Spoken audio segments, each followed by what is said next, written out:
யோகிராம் சுரத்குமார், ஜெயகுரு ராயா. யோகியுடன் கொஞ்ச தூரம். இதன் ஆசிரியர் எஸ். பார்த்தசாரதி ஐயா அவர்கள். இந்த பயணத்தில் இன்று நாம் பார்க்க இருக்கும் தலைப்பு திருமதி ராம் ரஞ்சனி தேவி. 1982 ஆண்டு நாங்கள் நண்பர்கள் மூவரும் குடும்பத்தாரோடு யோகியின் சன்னதி தெரு வீட்டில் யோகியின் முன் அமர்ந்திருந்தோம். முந்தைய நாள் மாலை ஊரிலிருந்து வந்து யோகியோடு சன்னதி தெரு வீட்டிலேயே தங்கியிருந்தோம். காலை சுமார் 10 மணி இருக்கும். யோகியின் அலுவலர் வாசலில் யாரோ வந்திருப்பதை யோகியிடம் அறிவித்தார். யோகியை எழுந்து வெளியில் சென்று வந்தவர்களை அழைத்து கொண்டு வீட்டில் கூடத்துக்கு வந்தார். வந்தவர்கள் வட இந்தியர்கள். ஆண்களும் பெண்களும் குழந்தைகளும் சுமார் 10 பேர் வந்திருந்தனர். யோகி அவர்களில் பெண்களையும் குழந்தைகளையும் பெண்கள் அமரும் பகுதியிலும் ஆண்களை ஆண்கள் அமரும் பகுதியிலும் மிகவும் சிரமப்பட்டு அமர வைத்தார். ஏற்கனவே நாங்கள் எங்கள் குடும்பத்தினரோடு அங்கு இருந்ததால் இட நெருக்கடி யோகி சமாளித்து அவர்களை உட்கார வைத்தார். யோகியின் விருப்பத்தை புரிந்து கொண்டு யோகி சொன்ன இடங்களில் உட்காருவதற்கு அவர்கள் மிகவும் சிரமப்பட்டனர். அனைவரும் அமர்ந்த பின் யோகி தன் இருக்கையில் அமர்ந்து புகைப்பிடிக்க ஆரம்பித்தார். அடுத்தடுத்து 2-3 சிகரெட்டுகள் புகைத்து சாம்பலாயின. அங்கு ஒரு ஆழ்ந்த அமைதி நிலவியது. முருகேஷ்ஜி, இவர்கள் இந்த பிச்சைக்காரனின் உறவினர்கள். இந்த பிச்சைக்காரனின் கடந்த கால வாழ்க்கையை தெரிந்து கொள்ள விருப்பப்பட்டால் இவர்களிடம் கேட்டு அறியலாம். யோகி திடீரென வீதம் சொன்னதை கேட்டு நாங்கள் எல்லோரும் ஒரு கணம் திகைத்து போய்விட்டோம். சுவாமி, இப்போதுள்ள எங்கள் சுவாமியை நாங்கள் பூரணமாக அறிந்து கொண்டாலே போதும். முருகேஷி சொன்னதை கேட்டவுடன் யோகி தன் 2 கரங்களையும் உயர்த்தி, என் தந்தை உன்னை ஆசீர்வதிக்கிறார் என கூறினார். யோகியின் குடும்பத்தினர் 3 தினங்களாக திருவண்ணாமலையில் தான் இருந்தார்கள். யோகி திருவண்ணாமலையில் இருப்பதை 25 ஆண்டுகள் கழித்து அறிந்து கொண்டு அவரை பார்ப்பதற்காக வந்துள்ளனர். 1982 ஆரம்பத்தில் UNI செய்தி அலுவலகத்தில் நிருபர் யோகியை தரிசனம் செய்ய திருவண்ணாமலை வந்தார். யோகியின் வித்தியாசமான திருக்கோலத்தை கண்டு வியந்த அவர் யோகியிடம் தன்னை அறிமுகப்படுத்தி கொண்டார். அவர் நிருபர் என அறிந்து கொண்ட யோகி அவரிடம் இந்த பிச்சைக்காரனை பற்றி செய்தி வெளியிடலாமே என கேட்க அவர், சுவாமி, உங்களிடம் தனித்துவம் ஏதேனும் இருந்தால் உங்களை பற்றி செய்தி வெளியிடுவது சுலபம் என கூறினார். யோகி மௌனமாக புகைப்பிடித்து கொண்டிருந்தார்.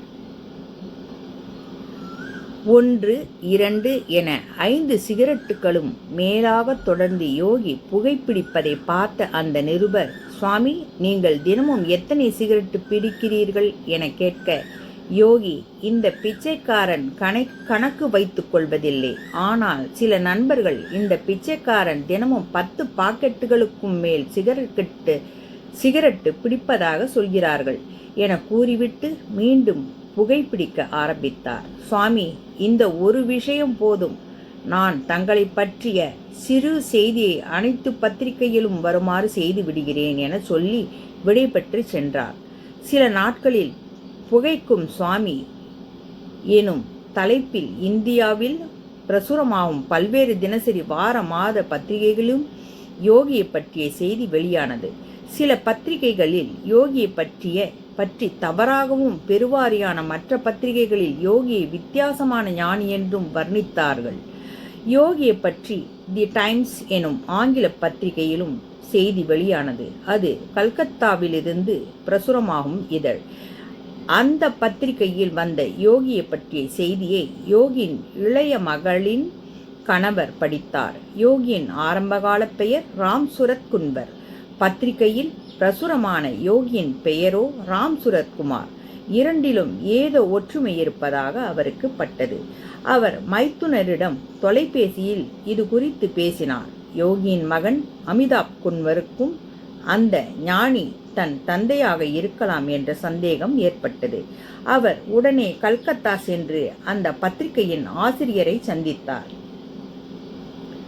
அந்த சிறு செய்தியில் வந்த யோகியை பற்றி விசாரிக்க ஆசிரியர் அந்த செய்தியில் தமிழ் அறிஞர் கி.வா. ஜெகநாதன் என்பவர் யோகியை பற்றி பல பாடல்கள் இயற்றி அவற்றை புத்தகமாக வெளியிட்டுள்ளார் என இருக்கிறது. எனவே சென்னை சென்று அந்த தமிழ் அறிஞரை சந்தித்தால் யோகியை பற்றி தெரியவரும் என்று சொல்ல அமிதாப் சென்னை புறப்பட்டார். சென்னையில் அமிதாப் மிகவும் சிரமப்பட்டு கி.வா. ஜெகநாதன் விலாசத்தை அறிந்து அவர் வீட்டுக்கு சென்றார். கி.வா.வை சந்தித்து பத்திரிகை செய்தியை காட்டினார். 25 ஆண்டுகளுக்கு முன்பு பிரிந்து சென்ற தன் தந்தை யோகியாக இருப்பாரோ என்ற சந்தேகத்தை உணர்ச்சி பெருக்கோடு அமிதாப் வெளிப்படுத்தினார். தன் தந்தையை காண மிகுந்த ஆவல் கொண்டிருப்பதையும் தெரியப்படுத்தினார். தன் தந்தையை சந்திக்க கி.வா. ஜெகநாதன் உதவ வேண்டுமென கோரினார். அவரது உணர்வுகளை புரிந்து கொண்ட கி.வா.ஐ திருவண்ணாமலையில் உள்ள நண்பரை தொலைபேசியில் தொடர்பு கொண்டு அமிதாப் வந்த விவரத்தை யோகிக்கு தெரியப்படுத்தவும் அவரை திருவண்ணாமலைக்கு அனுப்பலாமா என்பதை யோகியிடம் கேட்டுச் சொல்லுமாறு கேட்டுக்கொண்டார். திருவண்ணாமலை நண்பர் யோகியிடம் சென்று கி.வா. ஜெகநாதன் சென்னை தகவலை கூறினார். யோகி அந்த நண்பரிடம் அமிதாப்பை திருவண்ணாமலை அனுப்பும்படி கி.வா. ஜெகநாதனிடம் தொலைபேசியில் சொன்னார். நண்பர் கி.வா. ஜெகநாதன் தொலைபேசி மூலம் தகவல் சொன்னார். கி.வா. ஜெகநாதன் பணியாளர் ஒருவரை அமிதாப்புடன் சென்னை பஸ் நிலையம் வரை துணைக்கு அனுப்பி அவரை திருவண்ணாமலை செல்லும் பஸ்ஸில் ஏற்றி விடச் செய்தார். அன்று மாலையே அமிதாப் திருவண்ணாமலை வந்தடைந்தார். சன்னதி தெரு வீட்டை அடைந்தார். 1982ஆம் ஆண்டு மே மாதம் 26ஆம் தேதி மாலை 6 மணிக்கு அமிதாப் தன் தந்தையின் வீட்டு கதவை தட்டினார். ஒரு சிறு பையன் வீட்டினுள்ளிருந்து வெளிவந்தான். அமிதாப்புக்கு தமிழ் தெரியாததால் ஒரு துண்டு காகிதத்தில் தன் பெயரை எழுதி அதை அந்த பையனிடம் கொடுத்து யோகியிடம் சேர்ப்பிக்க சொன்னார். அந்த சிறுவன் யோகியிடம் சேர்ப்பித்தான். யோகி அதை படித்துவிட்டு பையனிடம் அமிதாப்பை உள்ளே அழைத்து வரச் சொன்னார். அமிதாப் உள்ளே வந்தார். யோகியை கண்டார். யோகி அவரை எதிரே அமரச் சொன்னார். அமிதாப் அமர்ந்து கொண்டு அவரையே பார்த்து கொண்டிருந்தார். அமிதாப் கடைசியாக தன் தந்தையை பார்த்தது 1958ஆம் ஆண்டு தஹியா என்ற கிராமத்தில். கிட்டத்தட்ட 25 ஆண்டுகள் கழித்து தன் தந்தையை மீண்டும் அமிதாப் அப்போதுதான் காண்கிறார். அவர் யோகியே உற்று பார்த்து கொண்டிருந்தார். திடீரென அவர் மனதில் ஒருவித பயம் ஏற்பட்டது. அவருக்கு என்ன பேசுவதென தெரியவில்லை. கனத்த சில நிமிடங்கள் கரைந்தன. உன் பெயர் என்ன? யோகி கேட்டார். தன் பெயரை சொல்லி அடுத்து தன் தாயின் பெயர் ராம் ரஞ்சனி தேவி என கூறினார். தந்தையிடம் தன்னை அறிமுகப்படுத்திக் கொள்ள வேண்டிய நிர்பந்தத்தைக் கண்டு அவர் கண்களில் நீர் பெருக்கெடுத்து ஓடியது. யோகி அமிதாப் செய்யும் வேலையையும் பற்றியையும் அவர் குடும்பத்தை பற்றியும் கேட்டார். அமிதாப்பின் தாய்மாமன் ரமாகாந்த் ராய் பற்றியும் யோகி விசாரித்தார். சற்று நேரம் கடந்தது. அமிதாப்புக்கு மேலும் என்ன பேசுவதென்று தெரியவில்லை. அவர் மனம் வெறுமையடைந்தது. தான் ஏன் வந்தோம் என்று தோன்றியது. அங்கே அமர்ந்திருப்பது தன் தந்தைதானா என்றாலும் அவரை தந்தையாக காண முடியவில்லை. தந்தை மகன் உறவுக்கு அங்கே இடமில்லை என உணர்ந்தார். ஒரு விதமான பயம் அவர் மனதில் ஏற்பட்டு கொண்டே இருந்தது. எனினும் தைரியத்தை வரவழைத்து கொண்டு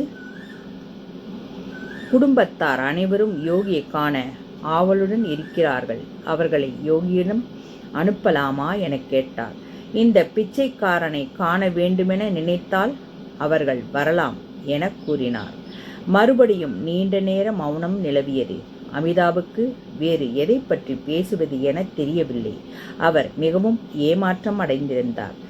தந்தையாக யோகியை பார்க்க இயலவில்லை என்பதை அவரால் ஜீரணித்து கொள்ளவே முடியவில்லை. திருவண்ணாமலையில் இரவு தங்கப் போகிறாயா? யோகி கேட்டார். இல்லை, நான் உடனே ஊர் திரும்பப் போகிறேன். அமிதாப் கண்கள் கலங்க பதிலுரைத்தார்.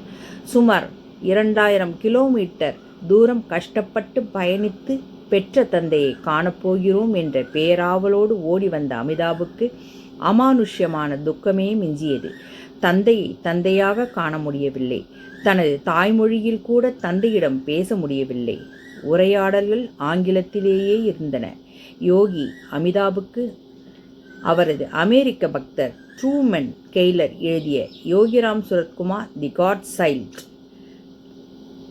என்ற புஸ்தகத்தை கொடுத்தார். அதில் மை பிளஸ்ஸிங்ஸ் டு அமிதாப் என ஹிந்தி மொழியில் எழுதி கையொப்பமிட்டு கொடுத்தார். சுமார் 8 மணி அளவில் அமிதாபுக்கு யோகி ஆசி கூறி அனுப்பி வைத்தார். 25 ஆண்டுகள் இடைவெளிக்கு பின்பு சுமார் 2 மணி நேரமே மகன் தந்தையுடன் இருக்க முடிந்தது. அதுவும் மகன் தந்தை உறவோடு அந்த சந்திப்பு நிகழவில்லை. தந்தையின் நிலையை மகனால் உணர்ந்து கொள்ள முடியாத ஒருவித இயலாமை அமிதாபுக்கு குழப்பத்தையும் கோபத்தையும் கொடுத்தது. ஊர் திரும்பினார். தாயிடமும் உடன் பிறந்தோரிடமும் தந்தையை கண்ட விவரத்தை கூறினார். தந்தையுடன் தனக்கு ஏற்பட்ட அனுபவத்தை கூறினார். யோகியின் பற்றற்ற நிலையைத்தான் புரிந்து கொண்ட விதத்தில் தாயிடம் கூறினார். தந்தை தந்தையாக இல்லை என்ற செய்தி குடும்பத்தாருக்கு குழப்பத்தை ஏற்படுத்தியது. சில மாதங்கள் கடந்து சென்றது. கீவா ஜெகநாதன் அமிதாப்புக்கு ஒரு கடிதம் எழுதினார். அதில் யோகியின் மேன்மையை குறிப்பிட்டு தாயை யோகியின் தரிசனத்துக்கு அமிதாப் அழைத்து செல்ல வேண்டும் என குறிப்பிட்டிருந்தார். கடிதத்தை கண்ட அமிதாப்பின் தாயார் தன் கணவர் தன்னை ஏற்றுக்கொள்ளாவிடிலும் தான் தன் கணவனை ஒரு ஞானியாக ஏற்றுக்கொண்டு தரிசிப்பது உசிதம் என நினைத்தார். அதை தன் மகனிடம் திருமதி ராம் ரஞ்சனி தேவி கூறினார். அமிதாப் தன் தாய், தமக்கை, தங்கைகள் மற்றும் தன் மனைவி, குழந்தைகள், தாய்மாமன் ரமாகாந்த் ஆகியோரை திருவண்ணாமலைக்கு அனுப்பி வைத்தார். யோகியை மீண்டும் தரிசிக்க அமிதாபுக்கு நாட்டம் ஏற்படவில்லை. குடும்பத்தார் அனைவரும் யோகியை தரிசிக்க சன்னதி திரு வீட்டுக்கு வந்தார்கள். யோகி அவர்களை உள்ளே வரவழைத்து அமர வைத்தார். அங்கே நீண்ட நேரம் நிசப்தமாக இருந்தது. யோகி தன் இருக்கையிலிருந்து எழுந்து நின்றார். தன் கைவிசிறியை தூக்கி கொண்டு அனைவரையும் உற்று நோக்கினார். அவரின் பார்வை திருமதி ராமரஞ்சனி தேவியின் மேல் திரும்பியது. திருமதி ராமரஞ்சனி தன் இருக்கையிலிருந்து மெதுவாக எழுந்து யோகியை நோக்கி வந்தார். மண்டியிட்டு அமர்ந்து யோகியின் திருவடிகளை பற்றி கொண்டார். அவர் கண்கள் குளமாயின. திருவடிகளை இறுகப் பற்றி கொண்டு தேம்பி தேம்பி அழுதார். 25 ஆண்டுகளாக அடக்கி வைத்திருந்த உணர்ச்சிகளின் மொத்த தாக்கமும் அப்பொழுது வெளிப்பட்டது. திருமதி ராம் ரஞ்சனி தேவி அழுததை பார்த்த குடும்பத்தினர் அனைவரும் கேவி கேவி அழ ஆரம்பித்தனர். யோகி ஆடாது அசையாது மலையென நின்றிருந்தார். அந்த மலையும் அப்போது கசிய ஆரம்பித்தது. யோகியின் கண்களில் கண்ணீர் வழிந்தோடியது. சற்று நேரம் கழித்து போதும் அமரலாம் என யோகி சொல்ல அன்னை தன்னிடத்துக்கு சென்று அமர்ந்து கொண்டார். யோகி ஒவ்வொருவரையும் அறிமுகப்படுத்திக் கொள்ளும்படி சொல்ல பெற்ற பிள்ளைகள் தங்களை அறிமுகம் செய்து கொண்டார்கள். யோகிக்கு 3 பெண் குழந்தைகள், ஒரு ஆண் குழந்தை. மூத்த பெண்ணின் பெயர் யசோதா, அடுத்து அமிதாப், 3வது பெண் குழந்தையின் பெயர் மாயா. இவர்கள் 3 பேருக்கும் யோகியே பெயர் வைத்துள்ளார். கடைசி பெண் வயிற்றில் இருக்கும் பொழுது யோகி குடும்பத்தை விட்டு வெளியேறியதால் தாயே பெண்ணுக்கு பீனா என பெயரிட்டார். அடுத்த 2 நாட்களும் யோகி அவர்களை பெரிய கோவில், ரமணாசிரமம், கிரிவலம் என பல இடங்களை சுற்றி காட்டினார். அவர்களை கோவில் சத்திரத்தில் தங்க வைத்திருந்தார். யோகி தன் பேரன் பேத்திகளுக்கு பொம்மைகளும் மற்ற விளையாட்டு சாமான்களும் வாங்கி கொடுத்தார். இதையெல்லாம் கண்ட குடும்பத்தினர் தங்கள் வீட்டு தலைவன் தங்களுக்கு மீண்டும் கிடைத்து விட்டார் என நினைத்து கொண்டனர். யோகி குடும்பத்தை விட்டு ஏதோ கோபத்தில் வெளியேறியவர் அல்ல. ஏமாற்றத்தினாலோ அல்லது குற்ற உணர்ச்சிகளுக்கு பயந்தோ அல்லது தோல்விகளுக்கு அஞ்சியோ அவர் வீட்டை விட்டு வெளியேறவில்லை. தெய்வத்திடம் ஏற்பட்ட நாட்டமும் சத்தியத்தை அறிந்து கொள்ளும் வேகத்திலும் எத்தனையோ மக்களை ஆண்டவன் பால் சேர்ப்பிக்கும் தெய்வீக பணியின் பொருட்டும் அன்பான பண்பட்ட கௌரவமான குடும்பத்திலிருந்து பறிக்கப்பட்ட யோகியாக ஆண்டவனால் மாற்றப்பட்டவர். அவர் குடும்பத்தையும் உறவையும் வெறுத்து சாமியாராகவில்லை. தெய்வப் பணியை செய்யும் பொருட்டு அவரின் இனிமையான குடும்பத்தை விட்டு அவரை வெட்டி எடுத்து தெய்வம் தன்னோடு சேர்த்து கொண்டது. குடும்பத் தலைவன் இல்லாது அந்த குடும்பம் 25 ஆண்டுகள் தத்தளித்தது. சிரமப்பட்டு தொல்லைகள் பல அனுபவித்தது. அவர்கள் அல்லல் பட்டதற்கு ஆறுதலாக மற்ற எல்லா கஷ்டப்படும் பக்தர்களுக்கும் யோகி ஆசுவாசம் அளிப்பது போல தன் குடும்பத்தாருக்கும் அபயம் அளித்தார். ஆனால் குடும்பத்தாரோ யோகியின் இக்கருணையை குடும்ப பாசம் என்று தவறாக புரிந்து கொண்டார். எங்கள் மூவரின் குடும்பத்தினரின் முன்னிலையில் யோகி அவர்களோடு சகஜமாக அளவலாவினார். அவர்களின் அடுத்த கட்ட பயணத்திட்டம் குறித்து கேட்டார். யோகியின் மைத்துனர் ரமாகாந்த் ராய் தாங்கள் அன்று மாலையே ராமேஸ்வரம் செல்ல இருப்பதாக சொன்னார். ராமேஸ்வரம் சென்றுவிட்டு அங்கிருந்து அப்படியே ஊர் திரும்ப திட்டமிட்டுள்ளதாக கூறினார். அப்பொழுது ராம் ரஞ்சனி தேவி மென்மையாக தன் குரலில் புரியாத மொழியில் ஏதோ கூறினார். அதுவரையில் சிரித்தபடி உரையாடி கொண்டிருந்த யோகி திருமதி ராம் ரஞ்சனி தேவி போஜ்புரி பாஷையில் தனது சகோதரனிடம் கூறியதை கேட்டுவிட்டு முகம் சிவந்து அங்கிருந்த அனைவரையும் அதிர வைத்தார். 25 ஆண்டுகளுக்கு பின்பு நீங்கள் எல்லோரும் இந்த பைத்தியக்கார பிச்சைக்காரனை பார்க்க நினைத்தீர்கள். இந்த பிச்சைக்காரனும் உங்களுக்கு அனுமதி அளித்தான். நீங்கள் முன்பு பார்த்த அதே பைத்தியக்கார பிச்சைக்காரன்தான் இவன். இந்த பிச்சைக்காரனை நீங்கள் உங்களின் நெருங்கின பந்து என நினைத்தால் உங்கள் எல்லோரையும் என் தந்தை பார்த்து கொள்வார். என் தந்தை உங்களுக்கு எப்பொழுதும் ஆசி வழங்குவார். ஆனால் இங்கு ஒரு காட்சியை உருவாக்க நினைக்காதீர்கள். இப்பொழுது நீங்கள் எல்லோரும் திரும்பி போயே ஆக வேண்டும். இந்த பக்கத்திலிருந்து திருமதி ராமரஞ்சனி தேவி அமர்ந்த இடத்தை சுட்டிக்காட்டி ஏதோ சொல்வது போலிருந்தது. அவ்விதம் செய்யாதீர்கள். நீங்கள் எல்லோரும் திரும்பி சென்று விடுங்கள். திருமதி ராமரஞ்சனி தேவி தனது தம்பியான ராமகாந்த் ராயிடம் நீங்கள் எல்லோரும் யாத்திரை முடித்துக்கொண்டு ஊர் செல்லுங்கள். அதற்கு முன்பு இங்கு ஒரு வீடு வாடகைக்கு எடுத்து நான் தங்குவதற்கு ஏற்பாடு செய்யுங்கள். நான் என்னவரை கண்டுவிட்டேன். இனி அவருக்கு ஒருவேளை உணவு சமைத்து கொடுத்து எனது மீதி காலத்தையும் இங்கேயே கழித்து விடுகிறேன். இந்த வார்த்தைகளை கேட்டுத்தான் யோகி மேற்கூறியவாறு கூறினார். யோகியின் வார்த்தைகளை கேட்ட அனைவரும் அதிர்ந்தே போய்விட்டனர். யாருக்கும் யோகியிடம் தர்க்கம் செய்யும் தைரியம் வரவில்லை. அங்கே பூரணமான துறவு கொழுந்துவிட்டு எரிந்து கொண்டிருந்தது. அந்த அக்னி ஜுவாலைக்கு முன் எவராலும் சொந்தம் கொண்டாடி நிற்க முடியவில்லை. சற்று நேரத்தில் அனைவரையும் யோகி அனுப்பி வைத்தார். அதன் பின் திருமதி ராம் ரஞ்சனி தேவி யோகியாரை 3 முறை தரிசித்தார். 1952 யோகியை பிரிந்த அந்த தெய்வீக பெண்மணி தனது 52 வருட தனிமை பாரம் பொருந்திய வாழ்க்கையை கழித்து 25/12/2004 83வது வயதில் சித்தியானார். யோகிராம் சுரத்குமார், ஜெயகுரு ராயா.